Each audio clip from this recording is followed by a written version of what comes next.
இன்னைக்கு ஒரு விவசாயியோட சாவு, நாளைக்கு லட்சக்கணக்கான பேரோட சாவு. அது சரி, விவசாயிங்க நாமே ஏன் சாவணும்? மானம் கிட்டவங்க உயிரோட வாழும்போது நாமே ஏன் சாவணும்? படைக்கிறவன் மட்டும் கடவுள் இல்ல, பயிரிடுறவனும் கடவுள் தான்.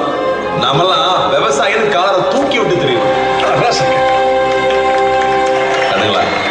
நீங்க இன்ஜினியரிங் படிங்க, டாக்டருக்கு படிங்க, வக்கீலுக்கு படிங்க, ஏன் அரசியல் கூட பண்ணுங்க. ஆனா விவசாயமும் பண்ணுங்க. என்னை பொறுத்த வரைக்கும் அடுத்த ஒலிம்பிக்ஸ்ல எத்தனை மெடல் வாங்க போறோங்கிறத விட அடுத்த தலைமுறையில எத்தனை பேர் விவசாயம் பண்ண போறோங்கிறது தான் முக்கியம். அதுதான் நம்ம வீட்டுக்கும் தேவை, நாட்டுக்கும் தேவை. இதெல்லாம் நீங்க கைத்தட்டணுங்கிறதுக்காக சொல்லல, நாமெல்லாம் கையேந்த கூடாதுங்கிறதுக்காக சொல்றேன். வருங்கால விவசாயிகள் எல்லாருக்கும் என்னுடைய வாழ்த்துக்கள். வாய்ப்பு கொடுத்ததுக்கு நன்றி.